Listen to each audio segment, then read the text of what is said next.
सभी को क्रिसमस की बधाई देता हूँ, आपको शुभकामना देता हूँ कि आप सभी भारतीय जनता पार्टी दिल्ली प्रदेश के प्रांगण में आकर के क्रिसमस से पहले ही उत्सव कर रहे हैं, इसलिए आप सभी को भारतीय जनता पार्टी के तरफ से बहुत बहुत बधाई और शुभकामनाएं।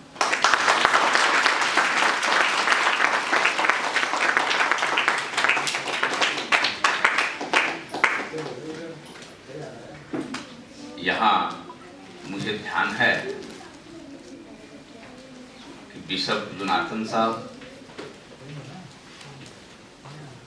योगेंद्र जी, संतोष जी, पवन जी, ये सभी लोग आए थे और भारतीय जनता पार्टी में ज्वाइन करना चाह रहे थे। तो मैंने अध्यक्ष जी को कह करके, अध्यक्ष जी अवेलेबल थे और इसी स्थान पर सभी लोगों ने भारतीय जनता पार्टी ज्वाइन किया और मोदी जी के नेतृत्व को स्वीकार किया।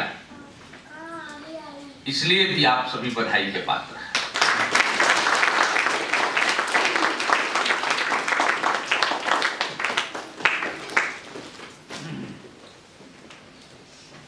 यहाँ मंच पर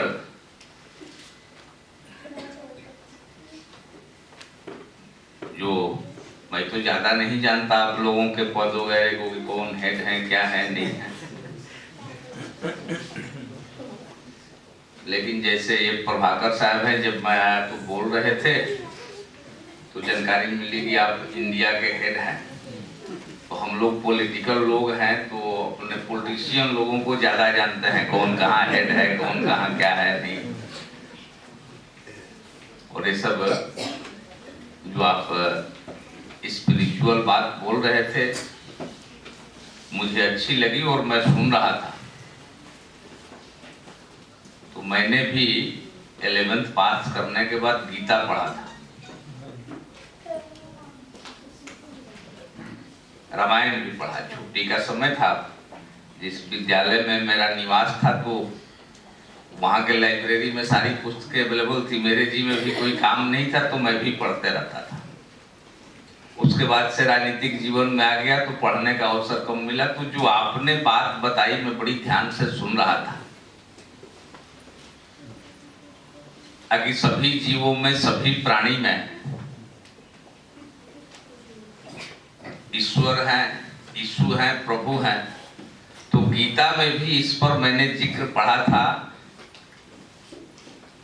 और श्री कृष्ण ने स्वयं कहा था कि हे अर्जुन, तुम किसी को मत भज, तुम मुझे भज, मैं सभी जीवों में विद्यमान हूं। जब मुझे भजेगा तो अपने आप तेरे मोक्ष के द्वार खुल जाएंगे।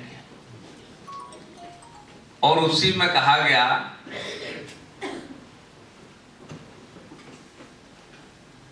कि मैं वृक्ष में पीपल हूं, चंद्रमा की शीतलता हूं, सूर्य की ताप हूं, हाथी में ऐरावत हूं और मनुष्य में मैं अर्जुन हूं। तो ये सारी बातें मिलती जुलती है, ये पद्धति अलग अलग है। तो जो जिस पद्धति को मानता है उसको ईमानदारी से माने, उस पर कर्म करे, उस पर आगे बढ़े। तो जो सबका मूल रूप है कि जो मोक्ष की प्राप्ति हिंदू धर्म के हिसाब से कहते हैं, तो उसकी प्राप्ति स्वतः हो जाती है। और मैं कामना करूंगा कि सभी लोग भारतीय जनता पार्टी से जुड़ करके, क्योंकि यह जब देश है तभी हमारा धर्म है। इसलिए सबसे बड़ा देश होता है, सबसे बड़ा राष्ट्र होता है, राष्ट्र के बाद हमारा धर्म होता है, धर्म के बाद हमारी पार्टी होती है और पार्टी के बाद हम होते हैं। हमारा स्थान सबसे अंतिम है। तो इसलिए ये देश शक्तिशाली बने, ये देश गौरवशाली बने, ये देश जगत गुरु भारत बने, ये विश्व का नेतृत्व करे नरेंद्र भाई मोदी के नेतृत्व में। दिल्ली में भारतीय जनता पार्टी मजबूत हो आदेश गुप्ता जी के नेतृत्व में, ऐसी हमें कामना है।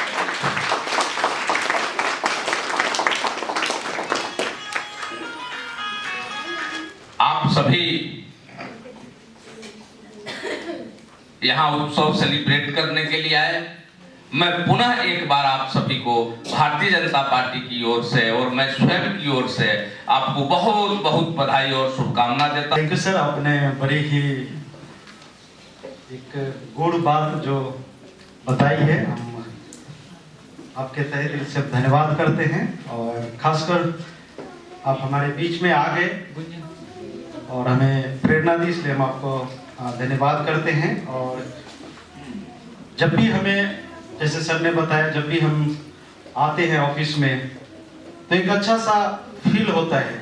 खासकर मैं क्योंकि इन्हीं के जन्म स्थान से जुड़ा हुआ हूं तो मुझे तो बड़ा ही अपनापन लगता है।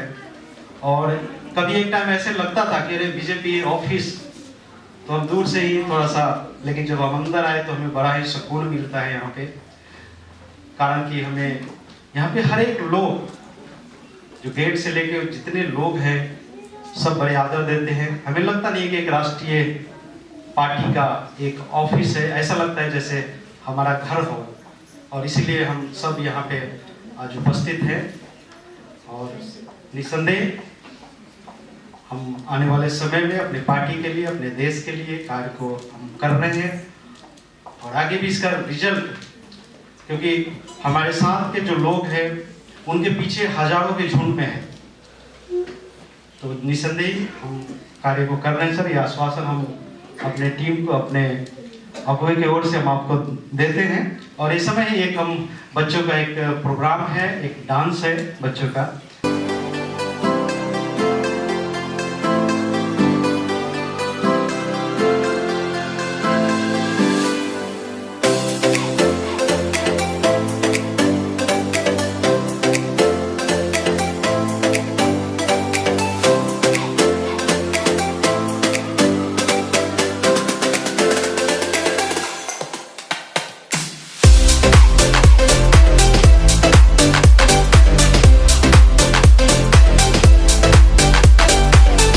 सबसे पहले तो मैं भारतीय जनता पार्टी के दिल्ली प्रदेश कार्यालय का धन्यवाद देना चाहता हूं।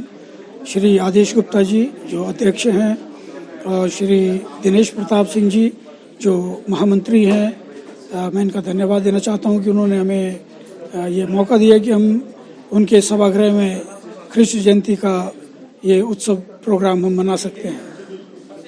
सर, पहला ऐतिहासिक क्षण है ये और जयंती आप लोग मना रहे हैं, और कहाँ कार्यक्रम आप इस मौके पर मनाने वाले हैं, इसके बारे में जरा बताइए। जी हाँ, ये ऐतिहासिक क्षण है क्योंकि इससे पहले कभी भी भारतीय जनता पार्टी के किसी भी कार्यालय में इस प्रकार का प्रोग्राम नहीं हुआ। और इसके बाद में अब ये क्रिसमस का सीजन है तो अब ये कार्यक्रम शुरू हो गए, तो अलग अलग जगहों पर, अलग अलग चर्चेज में हम अलग अलग प्रोग्राम करेंगे। सर, इसी जगह पे आज से 3 महीने पहले सैकड़ों की तादाद में ईसाई समुदाय के लोगों ने जो है भारतीय जनता पार्टी का दामन थामा था, और आज 3 महीने से ज़्यादा का समय आप लोगों को हो गया है, तो क्या कुछ कहना चाहते हैं? जी हाँ, ये पहले किसी ने ऐसा प्रयत्न नहीं किया, और जब हमने ये प्रयत्न किया तो हमारे लोग, सब लोग जो हैं वो बहुत खुश थे और वो सभी आ गए यहाँ पर सदस्यता लेने के लिए। इसके बाद में हम पूरे हिंदुस्तान में अलग अलग जगह जाकर हम मसीही समुदाय के लोगों को उत्साहित करते हैं कि वो भारतीय जनता पार्टी के साथ हों, और बहुत सारे लोग आ रहे हैं, अलग अलग स्टेट्स में बहुत सारे लोग आ रहे हैं, सैकड़ों से भी ज़्यादा की संख्या में। सर, जैसे कि पास्टर डॉक्टर संतोष स्वाइन जी ने बताया कि ईसा मसीहा ने हमेशा आपस में मिलजुल कर और किसी भी वस्तु को या किसी भी सामान को आपस में बांटकर रखने का जो है संदेश दिया था। और आज के समय में ये जहाँ बताया जा रहा है कि आदमी सारा बटोरना चाह रहा है, मतलब सब कुछ उसको चाहिए, बांटने की तरफ नहीं है, तो ऐसे में क्या संदेश आप देना चाहते हैं देशवासियों को इस मौके पर? सबसे पहली बात तो यह है कि प्रभु यीशु मसीह किसी को ईसाई बनाने नहीं आया, वो खुद भी ईसाई नहीं था। हमें नहीं मालूम कि किसने हमें ईसाई बना दिया और हम ईसाई बन भी गए।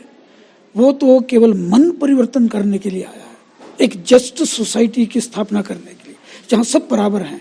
इसलिए जो हिस्सा उन्होंने बाइबल में से पढ़ा उसमें कहता है कि जिसके पास 2 कुर्ते हैं वो उसे दे दे जिसके पास एक भी नहीं है। अगर तुम्हारे पास खाने के लिए है 2 रोटी है तो 1 रोटी उसको दे दो जिसके पास नहीं है। एक बराबर का समाज स्थापित करने के लिए आया, और यही प्रभु यीशु मसीह का सबसे गूढ़ संदेश है। आज के समय भारतवर्ष में ये सबसे गूढ़ संदेश है। उसके आगे उन्होंने पढ़ा कि सिपाही भी उसके पास आए और उससे पूछने लगे कि जब हम क्या करें, तो उसने कहा तुम्हारे पास जितना वेतन है उसमें ही संतोष करना, वही काफी है तुम्हारे लिए। अनजस्ट किसी से कुछ भी बकाया नहीं लेना। चुंगी लेने वाले उस जमाने में बड़े नीच लोग समझे जाते थे। वो किसी का 10 रुपये चुंगी है तो 20 रुपये ले लेते थे। उनको भी कहा कि ऐसा नहीं करना। तो भ्रष्टाचार मुक्त समाज की स्थापना करने प्रभु यीशु मसीह आए। और जब हम भारतीय जनता पार्टी में आए हैं, हमारा भी यही उद्देश्य है कि भारतीय जनता पार्टी श्री नरेंद्र मोदी जी के नेतृत्व में हम भ्रष्टाचार मुक्त सोसाइटी का, भ्रष्टाचार मुक्त भारत का निर्माण करें और देखें। सर, जैसे कि गाने पर बच्चों ने अच्छी प्रस्तुति दी, तो बच्चों की इस प्रस्तुति को लेके क्या कुछ कहना चाहते हैं उनका हौसला बढ़ाने के लिए? जी, बच्चों के लिए ये बहुत उचित है कि उन्हें आरंभ से ही ऐसी शिक्षा दी जाए जिस पर वो अपने पूरे जीवन भर चल सके और वो अपने बुढ़ापे तक भी उस पर से नहीं हटेंगे। इस वीडियो को लाइक करें, हमारे चैनल को सब्सक्राइब कर बेल आइकन जरूर प्रेस करें हमारी न्यू वीडियो। इस वीडियो को लाइक करें, हमारे चैनल को सब्सक्राइब कर बेल आइकन जरूर प्रेस करें हमारी न्यू वीडियो।